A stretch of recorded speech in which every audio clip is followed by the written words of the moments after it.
everyone, and welcome to another episode of Friends, Facts, and Fiction. As always, this podcast is made possible by our local convenience stores, the misappropriation of history, and you. And now to your hosts, Justin Hammonds, Grant Bramlett, and Drew Shellnut. What's up? What's happening, world? This is a podcast called Friends, Facts, and Fiction. I'm Justin Hammonds. I'm looking at my boy Drew Shellnut. What up? And my boy Grant Bramlett. Hello. Out here in the crazy tracksuit vibes. As always, I'm kind of chilling today. I'm out here chilling. But yeah, we're back. Too much effort. Yeah. I see. Got to walk upstairs and such. It's a lot going on. I get it. It's only 82 degrees and I've been wearing this all day, but that's fine. I literally forgot until we just started filming. I was like, oh yeah, I didn't put my tracksuit top on. And my tracksuit bottom on. So you're tracksuit shorting. Ooh. Not shorty, but shorting. Look at my guy with the hot facts. You know. But yeah, we're back again. History of Psychology, Season 3, Episode 4. And we're going to be dropping some hot facts on that. And for, I guess, the last time, we go live every Monday at 7:30 on Facebook, Twitch, Paracast, and YouTube. Periscope. Mm-hmm. There's probably a Paracast out there as well. Oh, look. Your mom's on. Oh, hey, Mom. Hey, Mom. But yeah, so this is probably the last time that I mentioned that. So just be aware. And we're here. We're in it. We're about that life. Doing the thing and the stuff. So last week, I kind of left it at a cliffhanger. Oh, yeah. About... I'm legitimately excited about this. About the quicksand sinkhole situation I was in. The year, man, like circa 2005. So you were 14. 15. Okay. 14 or 15. Yeah. Thank you for just throwing my age out there, by the way. You are 31. 30. Anyway, so... I'm 23, so... Don't mind the grays. Okay, switch it around. But this one unfortunate evening, I was on my bicycle, and I was leaving my cousin's house, and... There's a levee in my hometown, Elba, Alabama, and they were constructing a road, like a highway, and they were trying to go over the levee, whatever. So it was a dirt path at that point. They were like literally like making the road, basically. And I'm riding my bike along where I'm taking this shortcut. It's got a new road. It's a shorter cut to my house. Yeah. It's a dirt road. It rained earlier that day, but I thought nothing of it. It's like dusk. I guess about to get dark. And I'm just cruising. I go up the hill, because the road's built on levee, so you up a hill. Right. Yeah. So I'm riding, boom, boom, boom, and I get to the top of this hill, and like my bike just like blink, like stops in the mud, and I'm like, that's different. So I like how blink is just a stop. Blink, blink, just blink. And so my tire gets stuck. So I get off my bike naturally because I can't just like stay on the bike. Or stuck. So I get off the bike, and first step. Oh, I forgot to mention, fresh white Air Max 95s. I mean, like, God, they were so. I got them like 4 days prior. Sexy white Air Max 95s. And if you're a fan of the Air Max 95s, you know how special that shoe is. But anyway, so I get off the bike real quick. And I'm on a dirt road, so I'm already kind of timid about even getting off my bike with my joints on. And as soon as my foot hits the dirt, it goes in like past the sole. I'm like, that's interesting. So then like I go to like check the bike, so I lean down and I realize my foot is now under the dirt. So no bullshit, bro. I kind of like get the bike out, and as I'm getting the bike out, I'm putting more pressure to the ground. Right. So your shoe is, And now I realize I'm both of my shin deep in fucking sand and dirt, like sinkhole, fucking quicksand, whatever the fuck it is. So literally at this point, I'm like, oh shit, bro, like I'm about to die. This is a real Like, problem. bro. It's a country road. There's no like I could scream and there's nobody. Right, You know what I right, mean? Like right. there's And you nobody can around. scream and people might be like, yeah. Yeah, it's cool. It's drive just, by, it's just some you know? crazy motherfucker in the woods because Right. it's the country. So literally, so to speed things up, I'm panicking, and I'm like trying to like grab anything to pull myself out. So I'm gripping dirt. I'm trying to pull myself back out, but I'm at the depth of like before I like found something to actually grip onto and pull myself out. I was almost up to my hip. Like, Holy shit. in dirt. I was crying, bro. I thought I was gonna die. Like I literally thought I was about to die. I'm crying, I'm screaming, I lost my voice and shit. And I finally like pull enough to get myself out, like grabbing rocks and shit, like on this fucking den. I pull myself out, like primal shit, bro. Like, Yeah. I'm like literally like war screaming. Like, Oh my God. my 15-year-old self is like literally thinking about all the things I could accomplish in life, and like I ain't even get to drive yet. I ain't even got my license yet, bro. Like what the fuck? Like all this shit's going through my head, and so I get myself out, and like for a good 30 seconds after I got myself out, I was adrenaline like a motherfucker, and I grabbed my bike. And I'm like, fuck, goddamn, I'm good, and then I snap back to reality. I'm like, my Air Max. Fuck.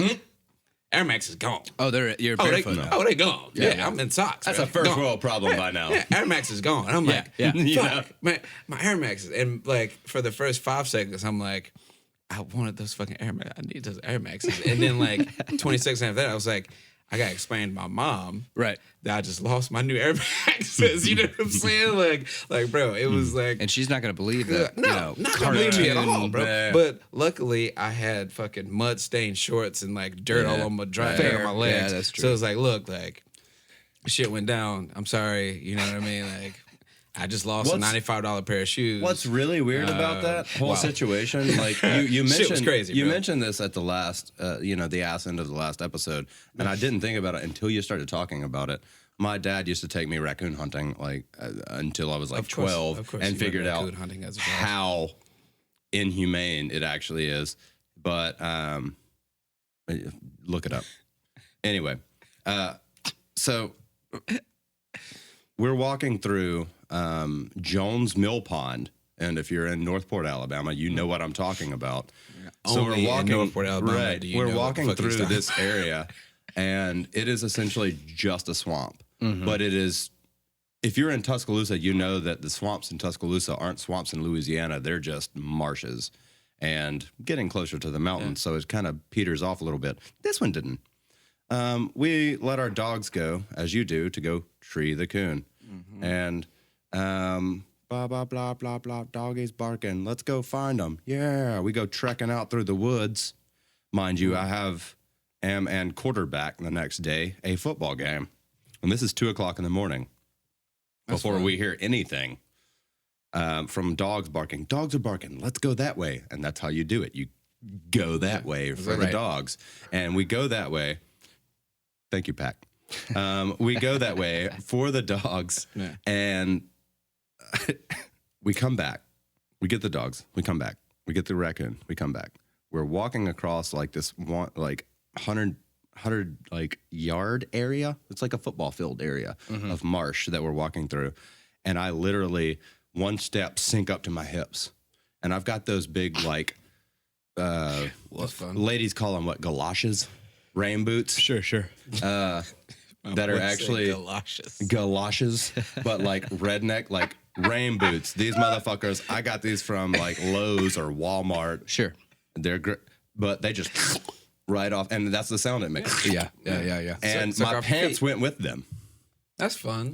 So literally in a place that I had just walked through where I saw 2 water moccasins, and the beaver just beat the shit out of both of our dogs because they thought they were treeing a coon, and they were treeing a beaver, which is in the water, and slapped both of those motherfuckers in the face. Yeah, beavers and are they ran ferocious, my off. guys. So we got the dogs, and we start walking through, and I just go up to here in just mud. And, Yeah, and marshland. just like, and start freaking out, just like you said. And my Yeah, dad, bro, straight up, yeah. I'm about to die. This is Oh over. yeah, this is Like, it. yeah, bro. I'm gonna die in mud. awesome. Yeah. Way to go. Bro. Way to go. And I was by myself though. Like I was solo. That shit was way more Well, terrifying. yeah. At least you had somebody like, hey, bro, come help me, dog. Well, I probably sounded. Come get me. I bro. probably sounded like a cat in heat at that point, like kind of a deal. You know what I mean? Like just trying to make whatever sound I could make to attract some kind of attention. Right. And my dad comes running like through the woods and like just snatches my arms up and like pulls me out, and it goes. Same way it did with the boots when he pulls me out, and I almost died there. Yeah. But that was my contingency. Hey man, fist bump for that. You know. Near death experiences. I'm sure collectively we have way more than we want to fucking tell. Oh yeah, we won't. Yeah, We won't do a that. lot. I don't have a story like that. The sinkhole type No. situation, Mm-mm. quicksand type. I don't shit? think I've ever really. Hey, no. Surprisingly, no. I mean, I'm Honestly, sure you have a lot good more. on you for that. Yeah. I mean, other half of his life, he was a city boy. You gotta remember, we was country boys our whole life. That's true. You know what I'm saying? Yeah. He's city boy. After a certain point, I moved to the city of Birmingham, Alabama, and then quotations for audio, and then would just kind of like weekend as a country boy. You know what I mean? Oh, nice. He did country Did you boy have like vacation. the same like connotation to the weekend to rap, like or R&B? Like it's just super depressing every time you listen to it. The weekend? Like the weekend, you would go to Hey, bro, Mississippi. the weekend's my spirit animal, bro. No, he's amazing, but that's some dark shit. I mean, the weekend. Anyway, like I said, what was it last week? I Neil digress. Yes, very good, very good. Just shut up, Drew. Your mom said if you do, don't tell the stories. Okay. Because she's listening. Oh my god. Anyway, we're gonna slide into the song of the day, which is on me this week, and a homie of mine. Shouts out to Sam Woods, man, a young UFC fighter. He's on the rise. Applejack's boy on Instagram. That's my G. He sent me this dope ass song I've never heard before today, and I fucking love it, man. It's a song by Armani White, and it's called Wonderful, and that's ONEDERFUL. So Wonderful. Oh, nice. It's super dope. I put it in the A little punny. I put it in the live cast in the comments. Y'all can click the link, it's a dope track. Give her a listen. It's a dope track. Listening to it earlier, it made me think about like Jesus. like a house party during the day. Maybe they were like grilling out or something, and then it got wild for no reason and then like you got like afternoon sun streaming in on it. Yeah. It's got this bright cheerfulness, but it's definitely a fucking group party. Oh, yeah, You know yeah. what I mean? For sure. It's that like in the summertime, that like 8 p.m. moment where like it's about to get dark, but you still got daytime energy. Yeah, Mm-hmm. yeah, Like yeah. you still in daytime vibe, but it's like about to get dark and it's like. And your friends aren't making excuses of why they need to go home. yeah. It's early enough where you can still get as drunk as you want. Yeah. It's not too late where you feel bad, but you're midnight drunk at 9 p.m. That's what I'm saying. It's a vibe. It's a party track, to be honest. It's fucking dope. But yeah, shouts out to Armani White and shouts out to my homie Sam Woods. Fucking we lucky to wake up. Speed bump and keep fucking the makeup. I take my pick. I know Bimbo does who paid all day my dip. I love my girl. Tell my friends roll up, she hate the way I get. I'm on some other shit fresh out the covenant. Convincing mama that I'm going to church. Count up that publishing, you be the judge and be youngest and still get it booked by my coverage. I put in work. When them niggas go to bed, work. When them niggas get ahead, work. I ain't social on no network. To my social in my network. But yeah, man, we're gonna slide into these hot facts. Yes, about sir. psychology, the history of psychology, episode 4. Yes. Yeah, so last week we kind of left off at the end of what I was calling the Dark Ages, because a lot of it actually was during the Dark Ages. Right. You know Facts, what I mean? big fact. And kind of go into when it actually starts to become an actual science, right? So, while in the 18th and 19th century, philosophers were sitting in their studies and reasoning about mental phenomena, a number of physicians and physicists were taking a very different route toward the goal of psychological knowledge. Emulating scientists like Harvey, Newton, and Priestley, they were using their hands and instruments to gather information. I mean, I think you mean Presley, like Elvis Presley. Oh, yeah, sorry. Right. Yeah. That's the king. Come on now, get your shit together. Fuck, man. And they were looking specifically about the physical causes of neural and mental processes. So these pioneers of physicalist psychology are the ancestors of today's cognitive neuroscientists. Their outlook led to the present-day specification of the molecular transactions in the neurons that are the components of mental phenomena. Look at that. Yeah. God damn it. Does anybody need me to slow down on some of them big words? Nah, you good. I'm picking up what you're putting down. I'm smelling what you're stepping in. Phenomena. So, but some physicalists were quasi-scientists at best, and some only pseudoscientists. Yet even the latter are part of the story, since their theories of certain mental phenomena, though later disproved, led others to seek and discover valid explanations of those phenomena.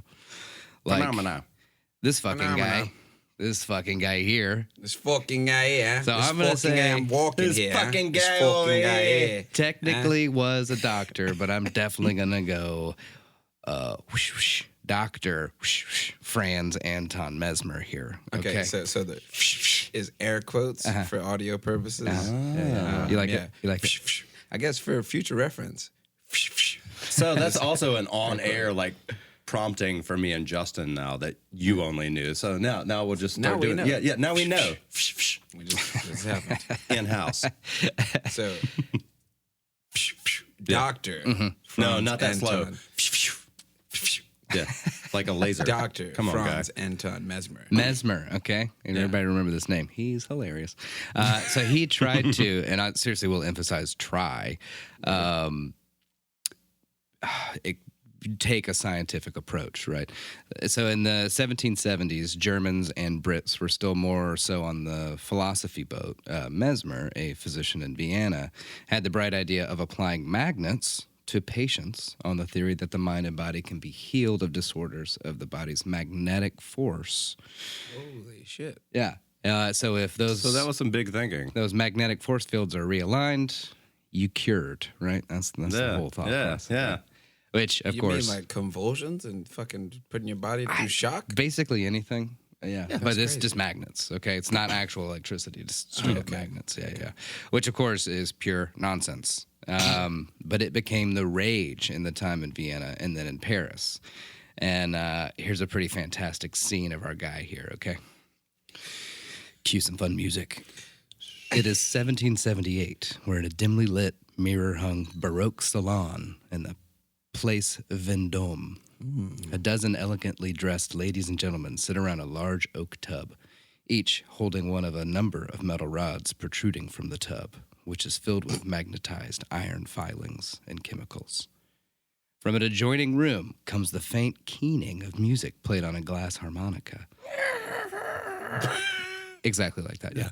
After a while, the sound dies away. The door opens wider, and slowly and majestically, there enters an awesome figure in a flowing, full-length purple robe, carrying a scepter-like iron rod in one hand. Tastes like a grape. So my guy popped in with the full robe on. My dude did the full robe vibes. Hey, that's like Hugh Pure Hefner wizard status. status, okay? Like, Yeah. Gandalf meets Hugh. Hef. So I got all these people in here. 100%, We feeling good. We partying. But at the same time, I'm about to magnetically align this motherfucker's body real quick. So, I'm not shitting you here. He proceeds to yell a command, and a dude passes out. Then he starts pointing the rod at other people who shudder, cry out about like tingling sensations running through their body, shriek and flail until they're carried to the chambre or chambre de crisis. So they claim to be relieved of or even cured of such ailments as the vapors. Oh, the or vapors. paralysis for some of them. Some of them were experiencing paralysis, Yeah. and they thought that they were The vapors. at least temporarily cured. Shouts out to Biz Marquee for mentioning that in the late 80s. The Vapors. Biz Marquee. Check the song out. The Vapors. So the best we can tell, he actually believed in his own bullshit, basing it on a passing comment by Newton that he made, that the human body is pervaded by an invisible fluid that is responsive to planetary gravitation.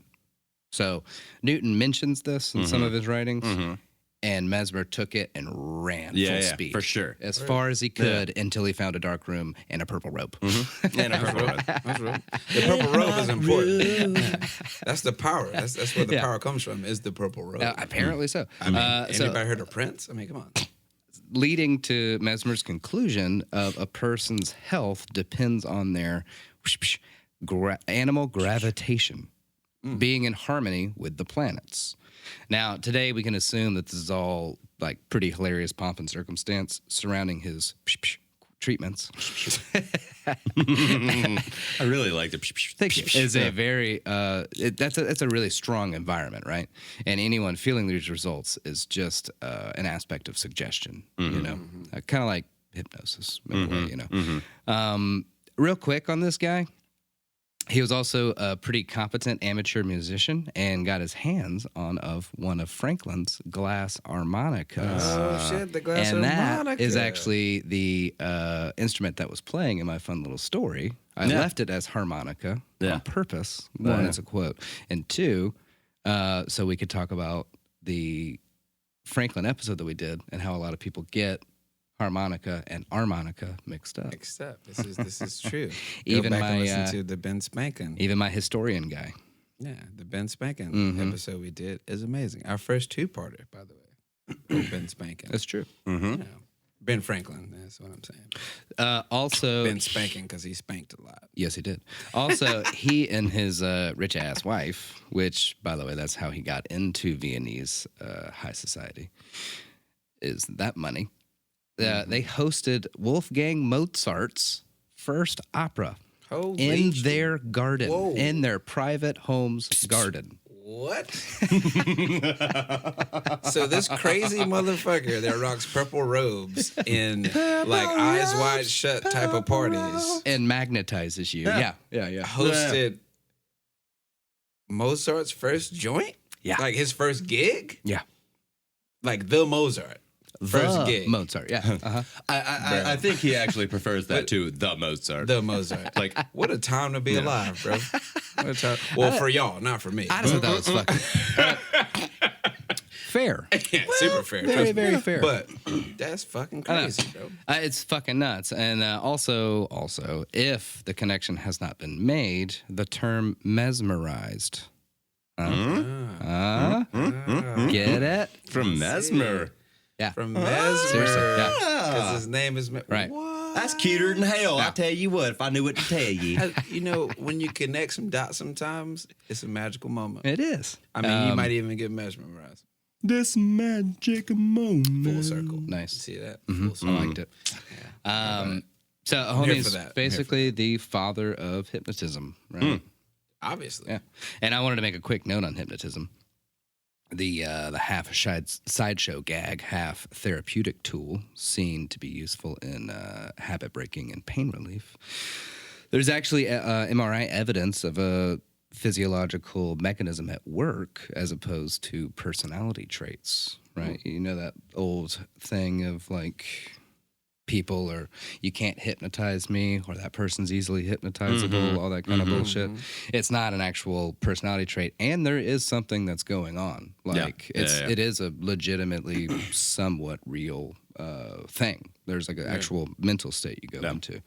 The sunken place, if you will. Right. So in highly hypnotizable people, top-down neural processes generated in the forebrain override bottom-up processes that take place in the sensory perception areas of the brain.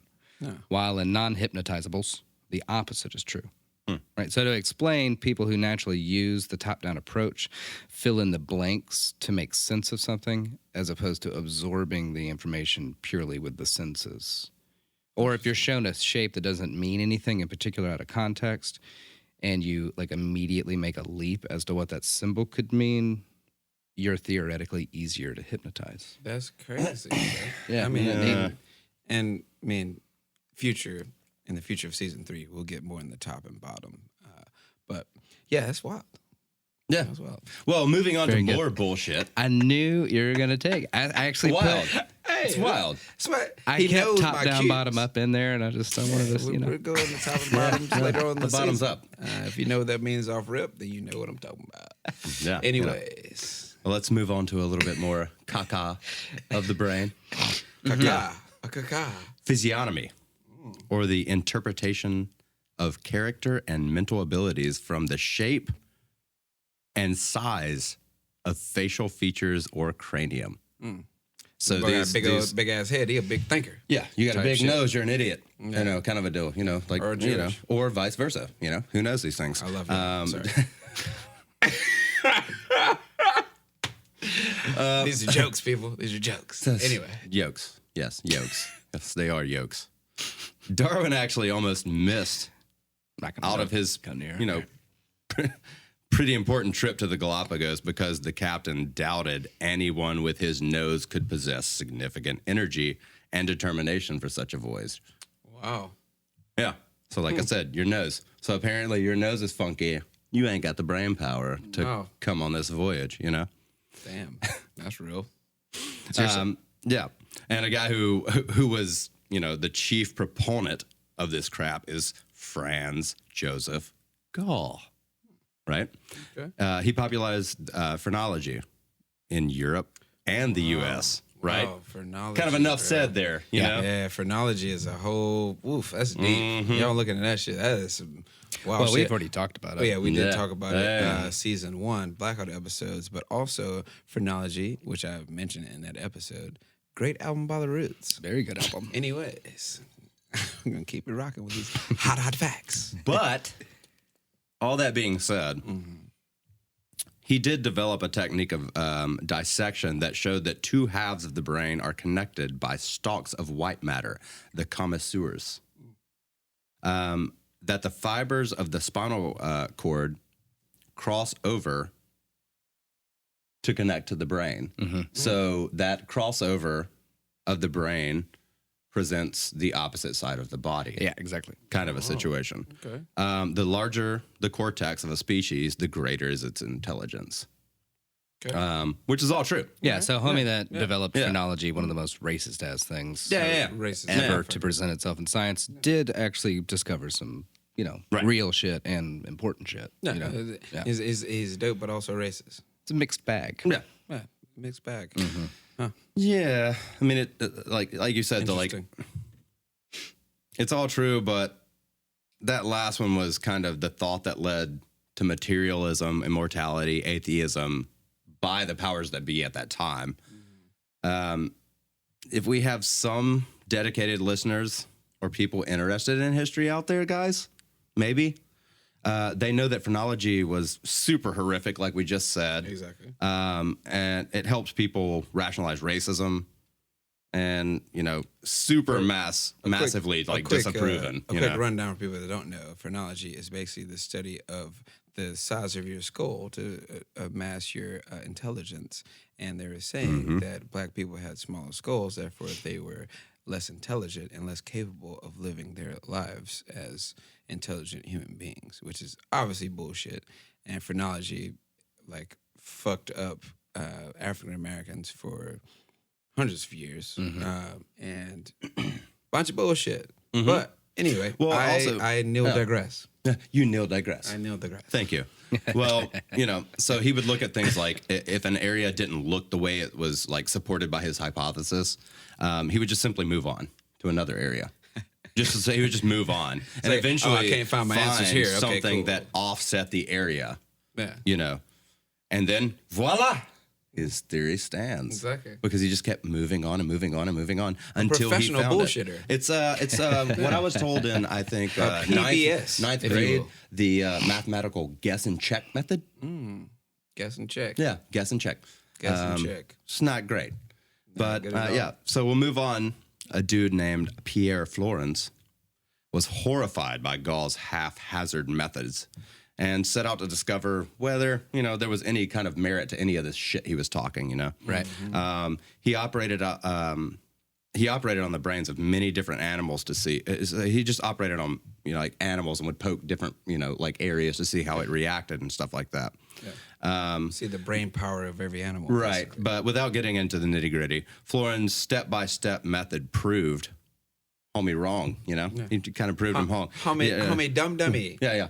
Homie dum-dums. Yeah. And unintentionally discovered much more about location-specific brain function in the process. In fact, a student of his went on to discover and name, after himself, of course, the Broca's area, or the center of speech in the left hemisphere. Yeah, the Broca's area is very important. Brocos.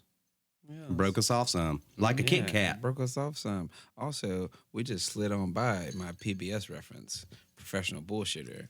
PBS, public broadcast. Oh, very good. Huh? I'm the only one with superior comedy in my head right now. Jesus Wouldn't call it Christ. superior, but yeah, sure. Yes, 2-1. Yeah, superior. Sure. Anyway, moving on. So all these guys and quite a few others get us into a group known as the Mechanists, which is a very apt name, right? Their whole bag was psychological research based on physical functions as opposed to invisible high-level processing that philosophy loves to ponder, right? Public broadcast. These mechanists discovered the difference between reflex and voluntary actions in the spinal cord. Electricity flows from the brain through the nerves for movement, found and identified nerve and brain cells, and that signals flow from and to the brain. That was a really cool day for them. Honestly, they always thought it was like a one-way thing. Yeah, But not unidirectional, This new psychology was taking hold all over Europe, but really found a home in Germany. And, of course, rejects Kant's assertion that psychology could never be an experimental science. That can't be true. Hey. Hey. This is great. Nice. I'll lob them up, and you guys smack the hell out of them. Hey, alley-oop, man. Alley-oop. Someone else important in this field was Johannes Mueller, who figured that there's a difference in processing for our senses, which is crazy obvious to us, but at the time, we just assumed that it was all the same coming in and then was sent down different tubes, basically, on the way to the brain. Okay. Right? Okay. So they tubes. seriously thought that it was just all of our So perception. like when you go to the bank and you like put like a check thing and it's like, Yeah, exactly. I So used to think it was the coolest shit as a kid. It's Me like, too. Where does it go? How did they get it? What did it? It just and then it disappeared. Chick-fil-A started doing it and I was like, you can do this with food. Yeah, and then you got money. Where did money come from? It's inside the bank. Anyway, So he did a lot of surgical experimentation, but what seemed to clinch it was an incredibly simple experiment on himself.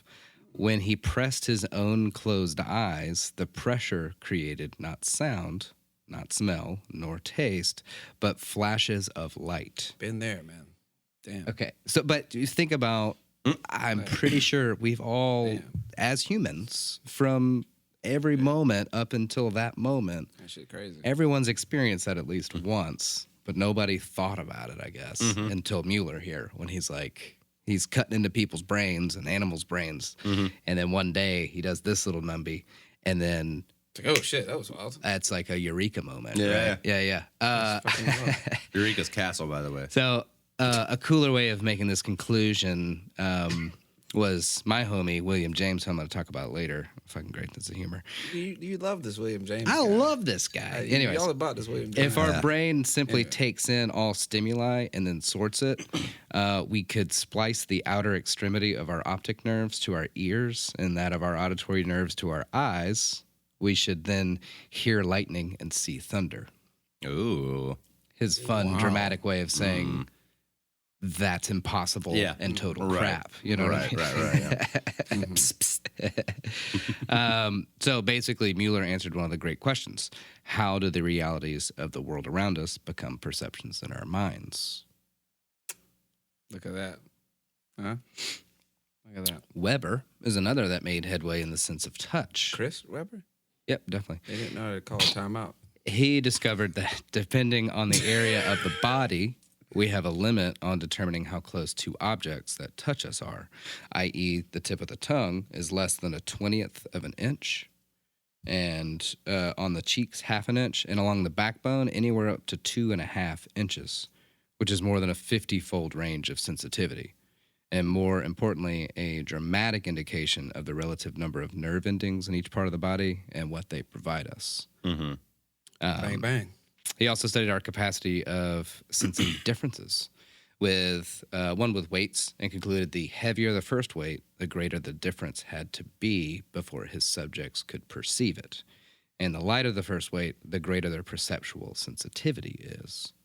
This, plus tests with lights and sounds, led to Weber's law that we still use today. It's the first statement of a quantitatively precise relationship between the physical and psychological worlds.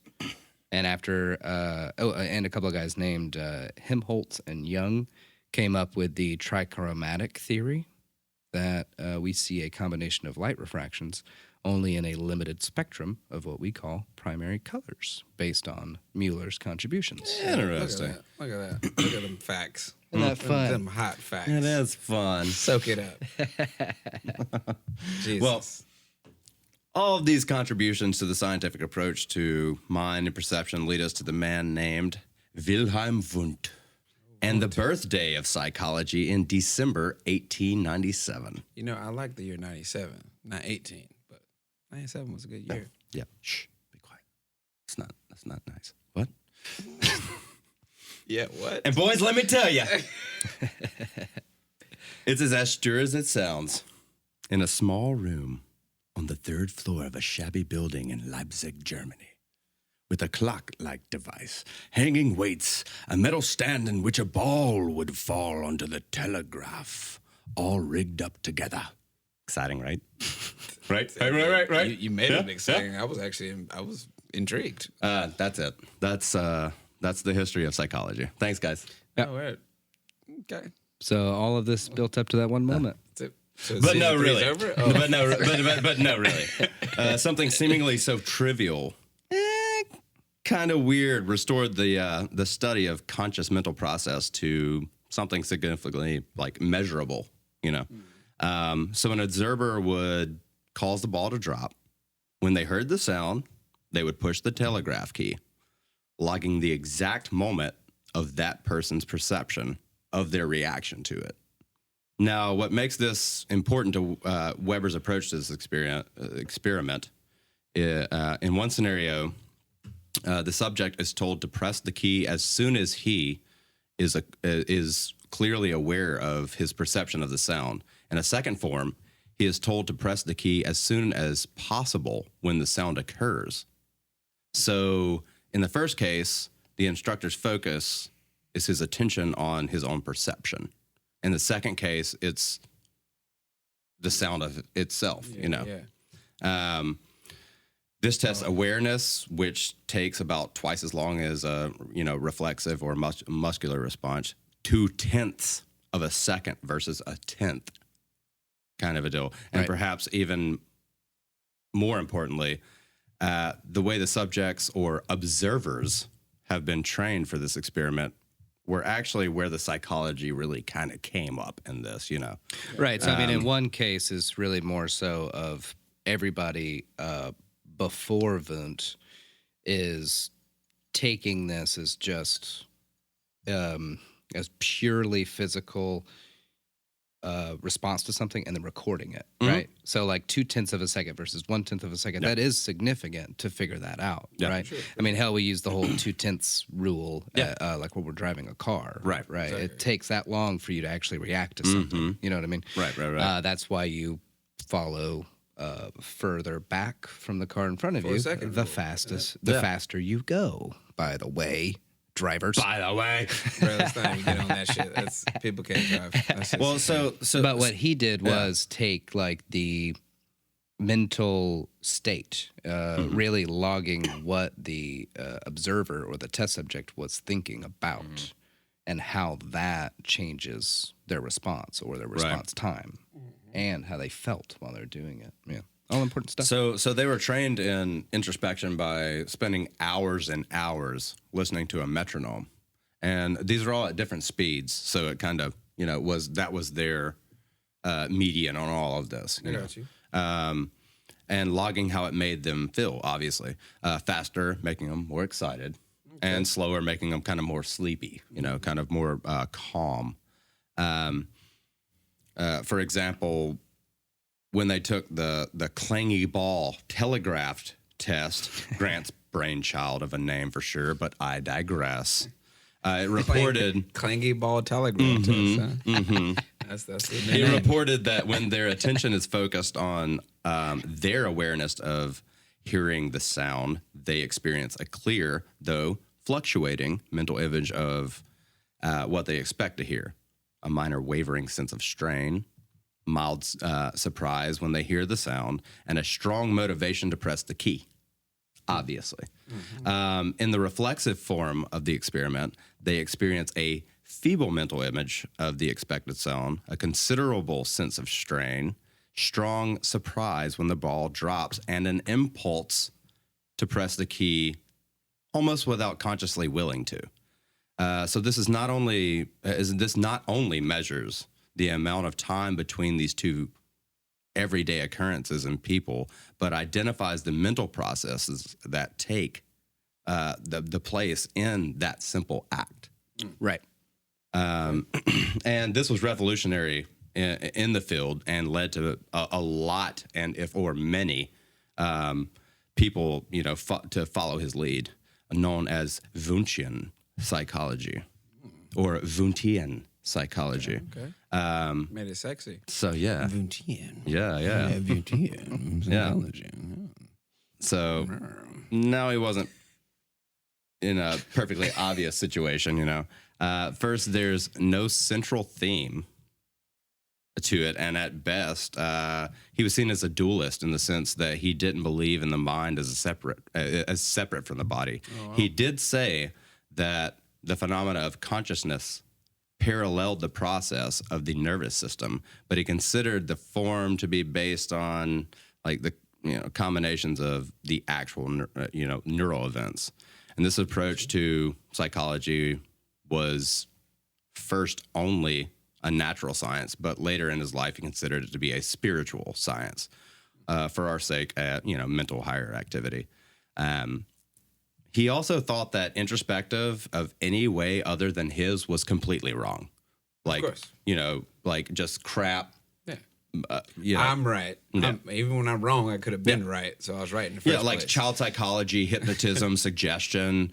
They were all the same caliber to him. And, particularly, though, scornful he was of a man named William James. Your boy. He That's your was. boy, right? Saying his works were literature. It's beautiful, but it's not psychology. Yeah. Now, the good things about Wundt. He was the encyclopedist and systematist of the field. So he drew the intellectual map of the territory and defined it as a new domain of society, science, the science society. Yeah. Like his approach was the the scientific approach. approach. Yeah. Yeah. He personally trained many of the people who became the leading psychologists in Germany and the U.S. during the first decades of the new science. The new science. Yeah, the new science. He assembled from scattered beginnings of, physiological psychology, a distinct method or methodology, if you will, for experimental psychology. So his laboratory and its methods were, kind of the model for those that were established during the next, half century or so. Half a century. Yeah.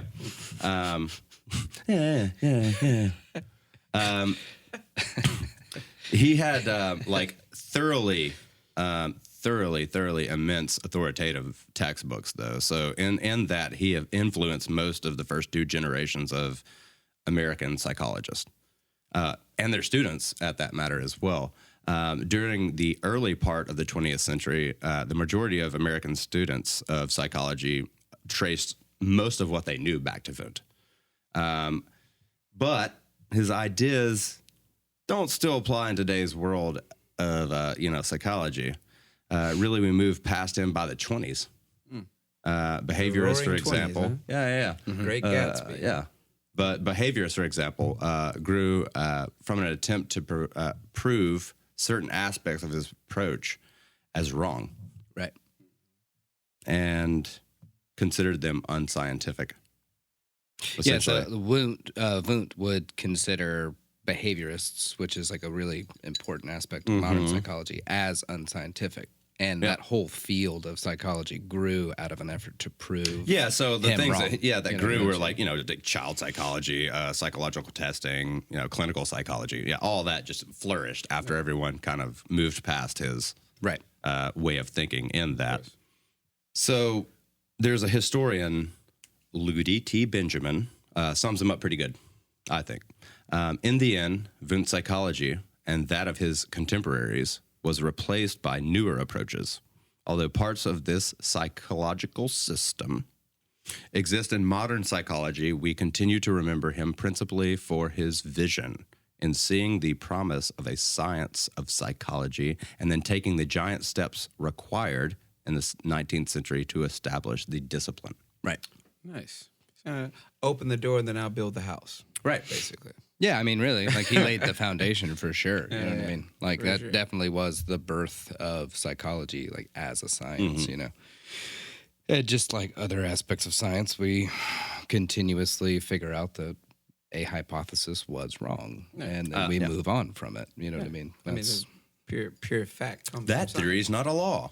exactly. That's what makes science so great. They go, "Oh shit, we were wrong." Okay, well, we now know that. Now we know. Moving on. Because knowledge is power. Who wants a body massage? G.I. Joe. Sorry, guys. Wow, that's a reference I haven't thought about in a long time. Yeah, right? That's, that aged us. Anyway. All right, so I want to finish today off with a guy I really like, Are you talking about William old James. Billy James? Old BJ? Old BJ.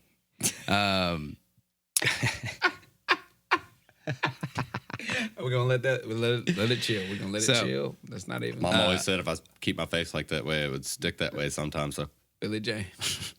if it does Billy that. James. I'll start off with something he wrote to a poet friend of his. The only psyche now recognized by science is a decapitated frog whose writhings express deeper truths than your weak-minded poets ever dreamed. Wow. I love this guy. This is why you like this guy, huh? Well, okay, so he's clearly mocking the physicalist, mechanist approach to psychology while simultaneously throwing a playful jab at his poet friend. You know, he's got a great sense of humor, and it's really layered. Not a lot of people get him. I feel like, I mean, I've got a lot in common with this guy. You think you're Billy James? No, but I think we would Reincarnate? Be buddies. Maybe? I think we would be Reincarnate, maybe? buddies. Be buddies. Reincarnate? Psst, psst. So Not your buddy, pal. Shooter McGavin? Psst. he also wrote to his brother, who was a novelist, so this family is pretty fucking cool, that psychology is a nasty little subject that excludes everything one would want to know. Wow. Okay. But hilariously enough, he was the head of psychology at Harvard. That's crazy. On top of that, they basically created the department for him to head. Harvard said, oh crap, we need psychology because everybody else is doing psychology. We got a guy. We got this guy, got a guy. is so awesome. We're going to create a department for him. So it's it's like awesome that- or just like so uncontainable So it's where it's like we need to put well, him it's almost somewhere. like it's almost like to me like the creator of Facebook found this guy who's like super introverted and was just like, he may be, but psst, psst, he knows what he's doing. So we're gonna take this guy and psst, psst, put him in this position, and like he hates these people, but he just made it flourish. Yeah. You know, kind of a deal. it's the name to the product. You know what I'm saying? Yeah. Well, more so like his ideas were so strong and fucking good that Yeah. they like that. I wouldn't say forced him to, but definitely kind of coerced him a little bit to like head a brand new department in one of the most elite schools in Yeah. Very America. prestigious. It's just absolutely yeah. insane. And to make me even like him even more, he was very informal and unpretentious. He so basically he was the opposite of Wundt, right? He was known as a vivacious and humorous lecturer that even students would interrupt him during classes to try and get him to be serious. Oh, wow. Hey, can you take this seriously? I'm trying to learn I'm this. trying to learn here. Could you know? take this serious, please? Yeah, I think for him it was like a good chance to try out his bits. Yeah. So I'm working on the stand-up bit. So I'm that gonna doesn't practice on sound my like students for anybody now. I know at all. Yeah, that's what I said. It's great. Jesus. I know. I love this guy. But beforehand, there simply wasn't psychology in the new sense of the time in 1875 in America. Literally, all we had was phrenology and Scottish mental philosophy, What a dark time. which is basically associationism as a defense of religious thinking in the subject of psychology. Yeah, that's pretty much what Scottish mental philosophy That's was. Yeah. There's a lot of issues there, but anyway. I know. That's all America had. So, here comes James. And he once jested, the first lecture in psychology that I ever heard was the first one I ever gave.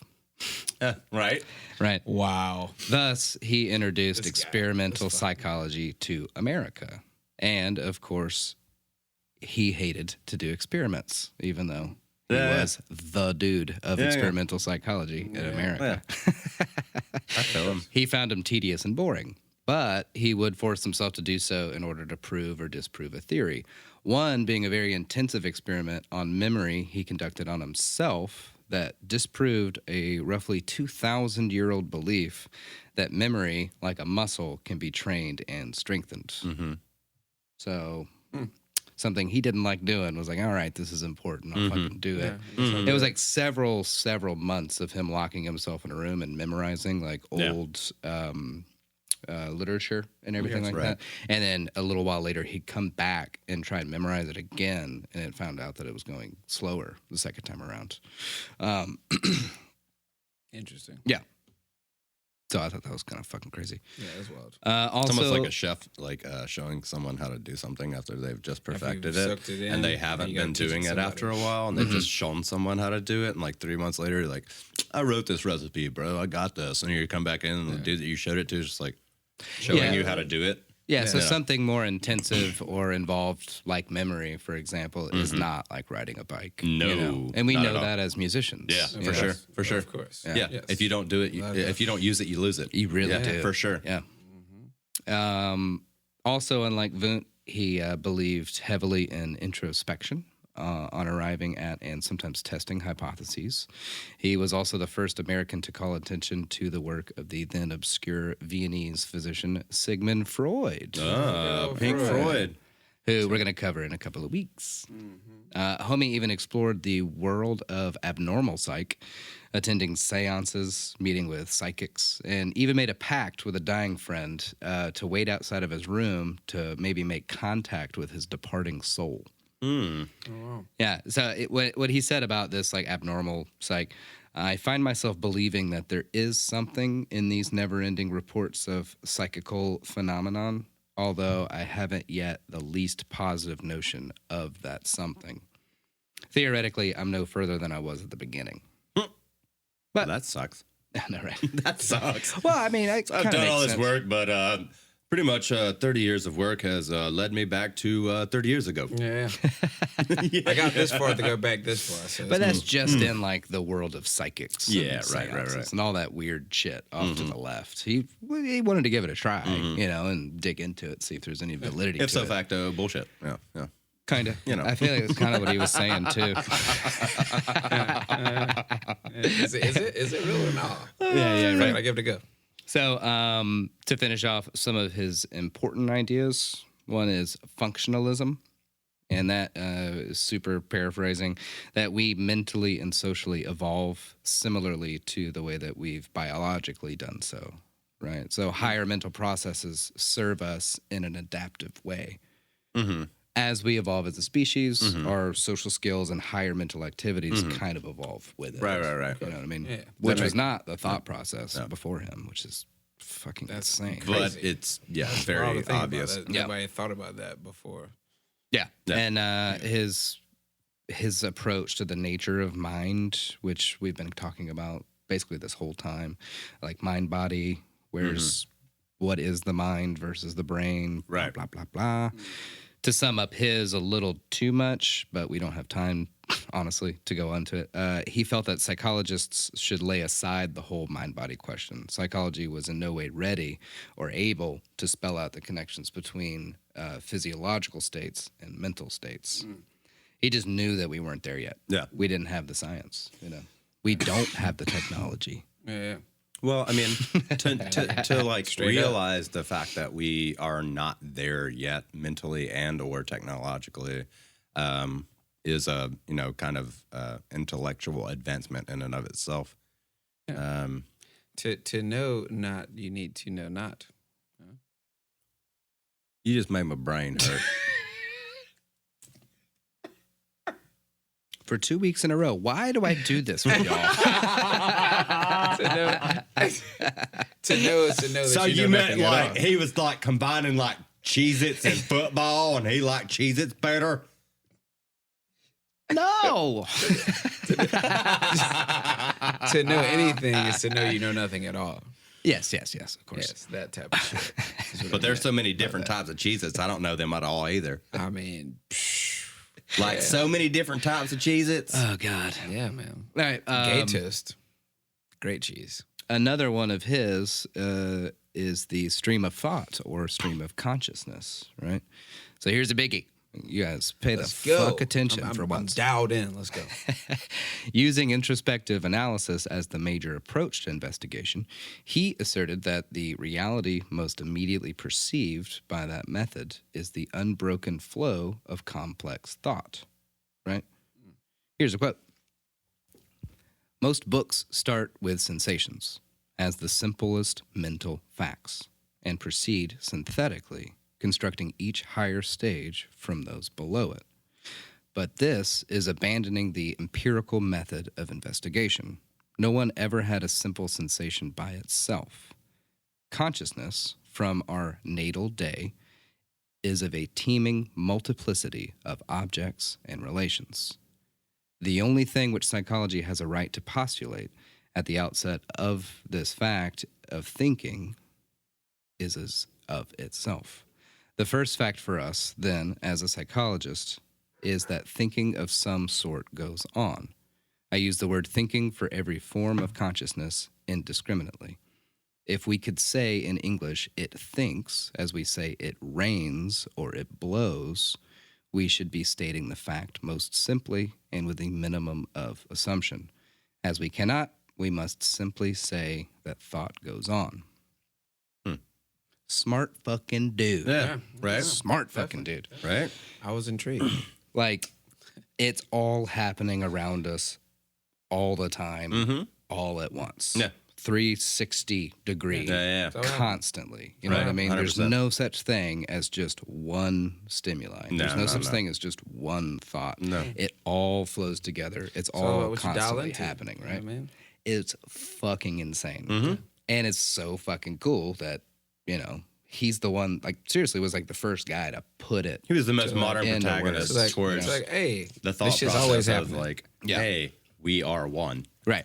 So he considered kind of a dope- consciousness not to be a thing, but a process or a function, like breathing, and that it's all interconnected. This concept of stream of consciousness got scooped up real quick by psychologists and authors alike. I mean, stream of consciousness writing, come on. Yeah, You know. I've produced some weird stream of consciousness writing, but it's also been it's also been like I say it weird and laughy haha, but it's also been very like eye opening. You know what I mean? Awakening Like, to you're the like- soul. You're like, oh shit! Like I wasn't like This was in here. I wasn't actively over that. thinking about this, and my hand just kind of did the modeling to this building. Right. You Which know? goes to show that it's always crazy. there. Yeah, Whether for you sure. think about it If you don't actively get or it not, out, it's if you still don't there. actually get it out, Human it's body's always a hell of gonna a be drug. Yeah. I tell you what.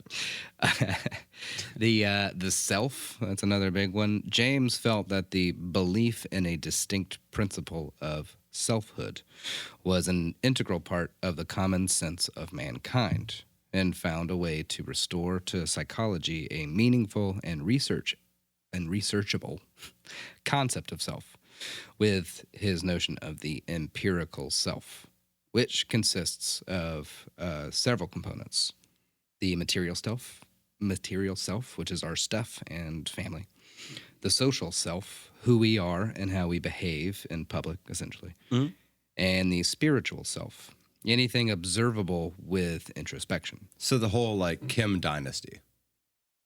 Yeah. I'm just saying. Yeah. That was it. Like That was a Hail seriously, Mary, but yeah. lines up that way. Yeah, it does. Right. So like the spiritual self, like who we be deep down. You feel me? Who we be beat. Who we Did be you beat. just try to get my vernacular? I did. Yeah. Did I do it? Who Did I we do it? be deep down? You feel me? You feel me? You feel See how it's typed down. I'm looking at it like they're just trying to get my vernacular off me. See, I'm here for the content. You feel me? His concept of will or free will is one aspect of Or it. Tom or that- John. Yeah. Mhm. Yeah. Some commentators say that James's most valuable contribution to psychology was his theory of the will, the conscious process that directs voluntary movements. It's still a debate. I remember a couple of years ago I read a really cool article on us still trying to figure out whether or not free will actually exists, you know? And there's No, yeah, it a modern group of dudes that think that no, free will is not a thing, which is well, fucking nuts. I mean, there was a movie, I don't know, 96. It's called Free Willy. So I'm pretty sure it's still there. Okay, moving on. A quote from him on that. We desire to feel, to have, to do. All sorts of things which at the moment are not felt, had, or done. If with the desire there goes a sense that attainment is not possible, we simply wish. But if we believe at the end that the end is in our power, we will that the desired feeling, having, or doing shall be real. And real it presently becomes, either immediately upon the willing or after certain preliminaries have been fulfilled. Ouch. So say it and it shall be true, basically. Pretty much, yeah. Mhm. Or that, like, I don't know. The secret. Yeah. I was actually about to. The secret. Yeah, that bullshit. Yeah. Yeah. I think that I can do this. I'm going to say it. I'm going to say it a lot Well, every I mean, day, and then it just happens. Honestly, it's a Secret life. But in a way, that's actually kind it's of. a It's real, it's bro. a, it's It's a, real. a shot in the dark to a lot of what I grew up with, which was, speak these words, you'll speak them into existence, kind of a deal. Yeah. And honestly, on a few cases, I've seen some really weird shit like come to fruition out of like people speaking truths into their own existence and it actually happening instead real, of. bro. I've but seen it That's that in my that's, own life, bro. That's also real. part of where you put yourself. Yeah. Where I mean, you if you're put not your in position psyche. to do it, or you don't put the work in Right. into which you're trying to profess to the universe, then it's not going to matter any fucking Yeah, way. yeah. You can't It's just like say it. it's like you got to be it. Dear Lord Jesus Christ, I want $1 million, and you wake up next day and you have $1 million. That's not going to how it happen. goes. It's Nah, not. it It's takes not. a lot of blood, sweat, and tears, a lot of late But nights. if you a lot say, of I early am mornings. going to make $1 I'm million, going to make $1 million. there's a lot better chance that that's going to happen. Yeah, Exactly. You know? exactly. Exactly. Because you're going to spend every day trying to do that. Exactly. You put yourself in that mindset. Your, yeah. your psyche, bruh. Yeah. Yeah. Don't beat yourself up over there now. Your psyche. Yeah, that jewel almost took my temple out. So there's a whole bunch left for me to talk about with him. But like his take on the unconscious and ethics. And then there's a lot of really cool paradoxes that he finds and points out with our understanding of the human condition. And I personally think I'm going to take a deeper look into his thoughts. But we don't have time for that. But y'all were like brothers. That was nice. They're kindred spirits. I like the nice cliffhanger. I don't know about the spirits thing. Super sweet cliffhanger that we just did for the listeners. But no, for real, if anybody else is interested in the guy, I'm personally going to start with his masterwork, as it's known, The Principles of Psychology by William James. And that's it. Yeah. For today. That's it for the week. Bye. See you later. So Grant's out. He's up. He's done. I didn't feel like getting up. Never mind. I really got to pee, so we should wrap this up. Yeah. It's getting to that point. I've been drinking the whole time, too. So, guys, that's episode 4 of the History of Psychology. Soon we're going to cover Freud, and we're going to finish up all this history, and then dive into some really cool shit. But next week, we have our Deep South correspondent, the homies, going to slide up for an episode. We're going to do some topical subjects. There's a lot of shit happening right now in politics. I don't even want to talk about it right now. But anyway, there's a lot of things happening in the world. We're going to rap about that next week. And then after that, we're going to dive deeper into modern psychology and then, psychology of this, that, and third. But I'm Justin Hammonds. And I'm saying, love, live life, because it's worth living, y'all. And I've kind of pulled myself back from this, but I'm going to pull myself strongly towards this statement. Be kind. It fucking matters. Facts. Stay informed, which is the second notion of, the second step of being kind, right. And make a difference. So if you be kind and you stay informed, then whether you mean it or not, you will make a difference. Turn it up. Hey, these facts. Let's go. I'm He's just very saying. good. My guy out here. He's good over He's there. doing it. I like it. He's doing I got to fart. it. Just don't do it right now. Just wait like 10 more seconds. I ruined it. Maybe 15. It's not freaking silly. Well, I'm Grant Bramlett. That's nice. Hey, I need you to speed up. I'm done. Okay. No, he's done. Well, all right. He never liked y'all. He always loved y'all. Yeah, what he should be saying. And I got a toot, so we got to get out of here. Anyway, tune in next week. Thank y'all for tuning in. If you live stream, we live stream every Monday, 7:30, Twitch, Facebook, Periscope, YouTube, all the shit. We do live videos. Thank y'all for tuning in. Shouts out to Mama Beth. She's out here with it.